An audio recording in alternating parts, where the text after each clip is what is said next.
Ebere, has football given you many feelings as good as that one? Yeah, that's a good one, man. Enjoyable day. Happy to help the team and to win today is special, you know. Every boyhood Arsenal fan, every fan still left in this stadium would dream of doing what you've just done. How special is it? What does it feel like? Special, man. I'm grateful again, man. That's what I prayed for. I prayed for it today, man, a hat-trick, and I got it today, so I'm grateful to God, man. Did you have that feeling today? I saw you at the end, I saw you after your hat-trick goal, kind of pointing to the sky. Did you have that sense today that someone had a plan for you, someone was looking down at you? That was the prayer today. That was the prayer today, a hat-trick, and God gave it to me, so delivered. Again, that's faith, man. And I know you're all Arsenal, your family, and I believe you're over there by that over and over again sign, so who else is here from the Eze family to enjoy that? All my family's here, man, again, so it makes it even more special to do it in front of them. And of course, had the summer worked out differently, you could have had a different shirt on today. Let's not speak about that. I thought you might say that. Pick of the goals. They're all good, man. I don't know. Maybe the second one, man. That was my favourite. Why?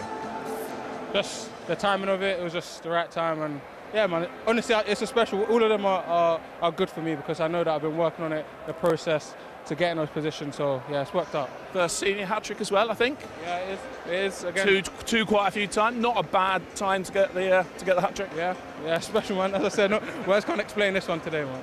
Well done. Look, you're the player of the match as well. First Arsenal player to score a hat-trick against Tottenham in nearly 50 years. Player of the match. There's a little match ball down there under your foot, so the old mantelpiece is going to be a bit more packed. Well done. Not bad, man. Thank you very much. Appreciate it. Cheers, man. Well done.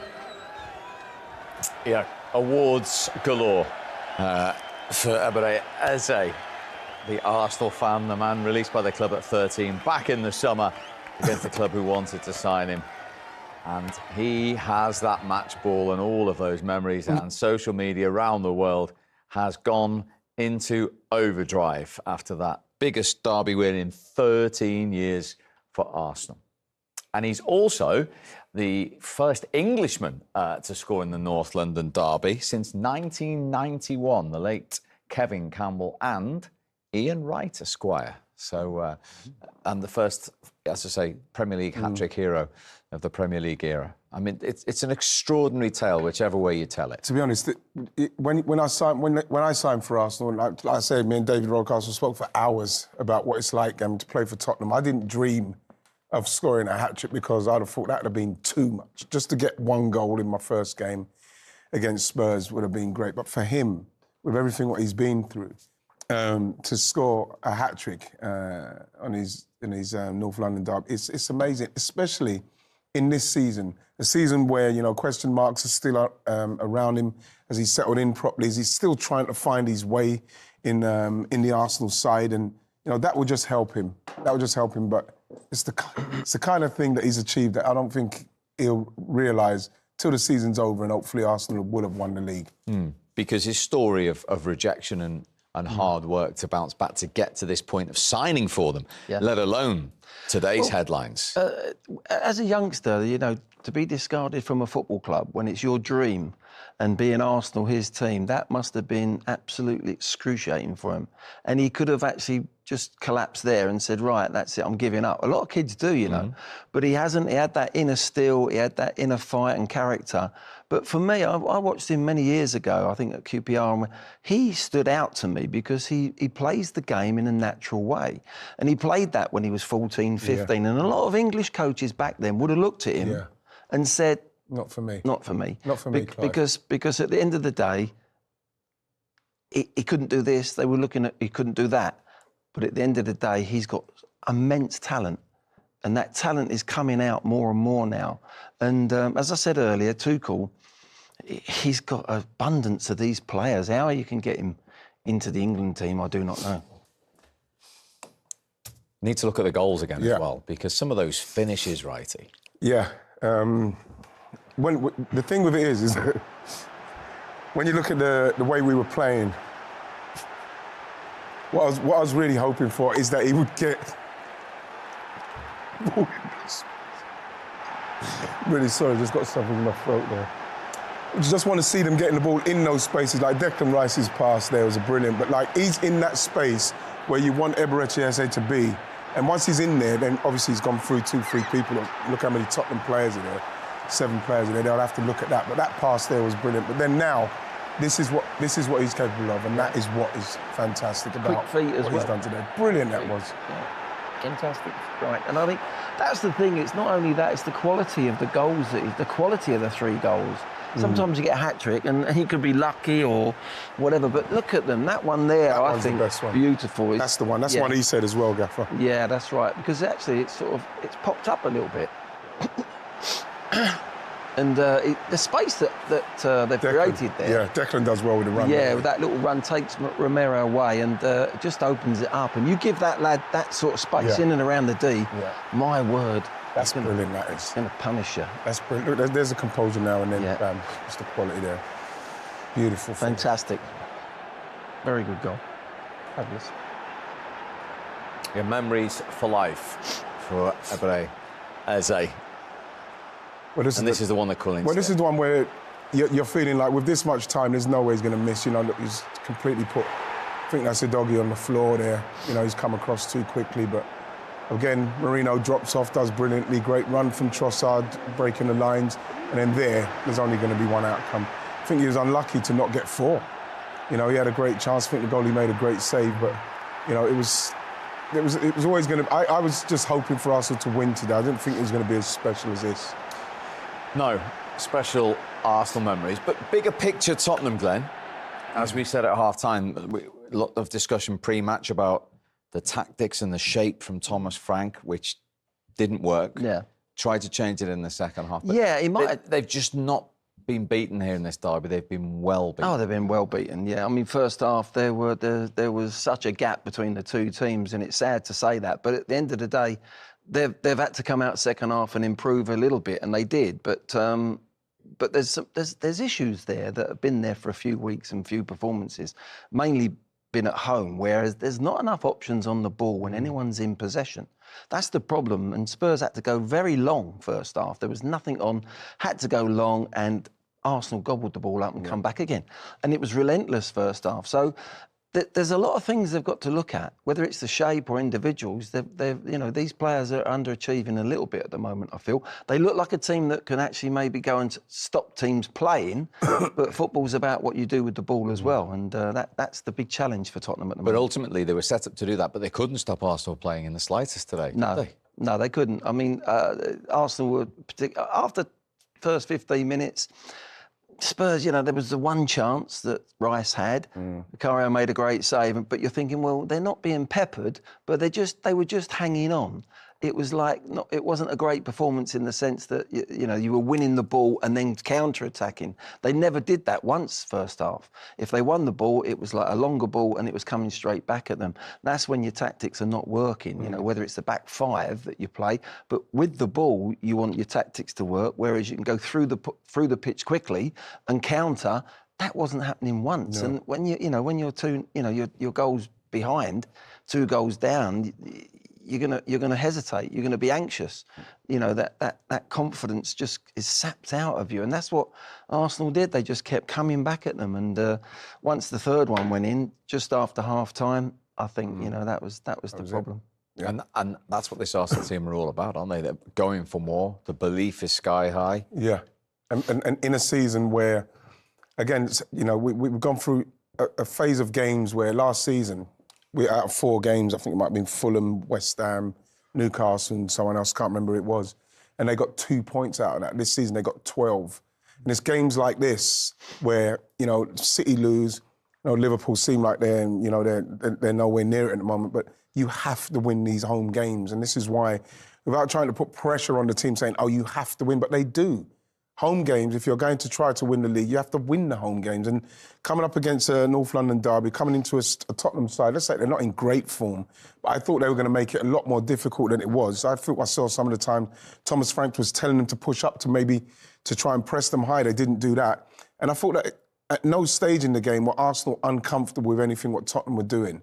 They weren't uncomfortable, so they could just keep playing their game. And in the end, it broke Tottenham down. Yeah. I mean, they hadn't had a shot on target until they scored, which It was a consolation in the end, but we should show it because it was was some goal from Richarlison and the role Paulinho played as well. Paulinho was outstanding today, not so much with what he did on the ball, but he's outstanding how he wins the ball back for his team. Look at him, and he did it time and time again, and he makes that tackle. And be fair to Richarlison, look, the ball's rolling away from him. Brilliant. And Raya can't get back. It's a fabulous goal, but that's harder, Ian, because the ball's rolling away. Rolling away because if it's going across. Yeah, normally you need the ball to be slowing down so as you can get your foot under it and get it up. But he's done brilliantly there. And maybe because he was so far out, maybe the goalkeeper, he could hit it with a lower trajectory, so it's gone in over Raya simply because of how far out he was. But that's not easy because that opportunity comes and then everybody's saying, oh, shoot, but you've got to do everything right there. And he's done it right there, to be honest. The only frustration is it didn't count for anything at all. No. I mean, straight away after that goal, they nearly conceded Tottenham again. There was a really good chance for Arsenal. And that was where you're thinking, God, dear, you've just maybe got a little morsel back in the game. If they get a second, it's game on, like we were saying. Maybe a little bit of nervousness crept. But it just didn't happen. Just didn't happen for Tottenham today. Everything they tried, really, apart from that goal, didn't work out for them. You know, it was well, Gaffer Steve, when you watched it, after that, there was like a 5-minute period where Arsenal played, like we saw with the goal, Zubimendi. I've never seen him do that before. You know, dawdle on the ball there when he had an option. And there was a couple of occasions where they didn't pass the ball quick enough and Tottenham got close, but they couldn't take advantage of that little lapse, what Arsenal done at that stage. They couldn't take advantage of it. No. And for Arsenal, I mean, 6 clear. We're only in November, obviously, but as you say, it's not just 6 clear, it's the form of the teams that are chasing them, isn't it, that puts them in such a strong position. Well, this is why. This is what they've got to do. You can't afford for a City to lose yesterday and you don't take advantage of it to get the cushion, because there's going to come games where it's going to be tight. You're going to be playing after Christmas. That's when you're getting into the crux end of everything. And you may drop some points, you may lose some games, but you just got enough cushion where you can lose and then get yourself going again. Hopefully, what can happen now is that Arsenal can use these games where they're winning to bring players back so they can be strong again. So then you can, because you look at Arsenal, you say that Arsenal, if they could get themselves in a position where they have to lose 3 or 4 games, then you can start feeling comfortable. But until you get to that, you've got to continue to try and reach that and achieve that. And now we're only almost a third of the way through the season, so it's very early, but on the back of what Wrighty's saying there, Arsenal will never have a better chance, will they, of winning this league? No, never, because they've got the squad and the players to do it, to cover at every angle, every position. But what they've done by giving them a cushion now is they're making the likes of Chelsea, which is a big game next week, and Man City. I think they're the two that might be the ones that will be rivals for them. They're making them play perfect. They've got to win every game now. They feel as if now, to catch Arsenal, they might have a couple of draws somewhere along the line, but they've earned that cushion with a 6-point cushion. And if you're the opponents going for them, you think, well, we've got to beat them when we play them. They've got to go to City yet, and they're going to Chelsea next week. But also after that, we've got to be perfect. We've got to win every single game to actually bridge that gap, and that's going to be the tough thing. It's not just what Arsenal are going to do, it's what other clubs are going to have to do. You know what, as well, Steve, I think that because they've finished second 3 times on the spin, I think they will recognise the position they're in, because they were having to chase down City and they would have to try to be, like the gaffer's saying, perfect. You can't lose, you can't drop any points, which they found very difficult to do. They couldn't do it, they couldn't see it off, and that's why City ran away with it. Liverpool done the same. So I think them being in this position, it only makes them even more determined to win these kind of games so they can get the cushion. Terrific situation for Arsenal to be in. The other side of the story is Tottenham today, beaten and well beaten by 4 goals to 1 in the first derby for their manager, Thomas Frank. Well, Thomas, a really painful day. Was that a performance actually that upset you? Yeah, I think it's extremely painful. Can't talk away from that. Won't talk away from that. It was a bad performance. It was the completely opposite what the intention was before we came here today. We can only apologise to the fans for this performance. I think no matter if both the team wanted to play a little bit short, they got more out of top on that than we couldn't get out, or they were more stronger in duels and we couldn't get out of those duels. When the team went long, the duels and second balls, we didn't win enough of those. And you can say, maybe exemplifies perfectly with, I think, a 2-0 goal and a 3-0 goal. I think a player went through 3 or 4 players. So on the day, bad performance and we lost. And he apologises to the fans. Total opposite to what he expected. Yeah, I mean, he wouldn't have set out to play that way, of course not. And I think as a manager, sometimes you've got to hold your hands up. And he's obviously said that to the, what he said to the players in the dressing room. But he's been very honest to come out. In a way, he's got no other thing to say. He can't say that we were unlucky or whatever. We tried to play a certain way. He's saying it wasn't good enough on the day, and that happens. And it's unfortunate for us. It's a North London derby against Arsenal. I always felt it was going to be a tough game for them. I really did today. The vibe of Arsenal going in, Man City losing yesterday. I really thought, unless we can get our noses ahead, but not being funny, but first half, wow, I don't think there was a shot. We had one long throw in. We're talking about set plays and long throws before the game and corners. We didn't get a corner. So at the end of the day, it was a very, very disappointing performance, and one that it's a sort of a performance and result that makes you look in the mirror and reflect as players, as managers, as staff. Now, that can be a stepping stone for them to go on a really good run. I've seen that happen. Look at Aston Villa. We spoke about them earlier. Beginning of the season, they couldn't buy a point. And there was a nervousness and there was but they've turned it round. So Tottenham can actually do that. But it might be this sort of performance and game that actually does that for you. Or if you don't win the next one, then it's on a spiral and then you've really got some hard work to do. Has he got bigger issues than perhaps people thought? Does he know his best team, for instance? I don't think nowadays, Steve, anyone knows their best team. I think the game's changed, as in squads, the size of the squads, the ability that they've I'm just got. thinking that old question, if there was a cup final tomorrow. Maybe they're spine. Does he know? I think he knows his spine because he hasn't got any choice in many ways. The spine picks itself in many ways for Tottenham. But I see a lack of movement off the ball. Any side that's playing well with confidence, Arsenal at the moment, Man City are classics, all the European teams, where there's movement off the ball. Movement off the ball means everyone's hungry for the ball. Everyone wants the ball. There's no anxiety about their game. And I don't see that with Tottenham at the moment. It can be turned round, but it takes brave minds and brave players to actually receive the ball under pressure and play and go and play without any chains on them. I just see too many chains at the moment. I don't think that's the manager's fault. I think that's the players who have got to look at themselves. Yeah, I think when you look at it now, like again, you'd want to give Thomas Frank a bit more of a chance if he could have someone like a Kulusevski or a fit James Maddison, maybe Solanke as well. Righty, I have to interrupt. We have to speak to the man of the moment, Eberechi Eze. Well done, sir. Congratulations. Just tell us how special that feels. Yeah, you've made Righty very happy, as you can probably hear. Yeah, I can hear him, man.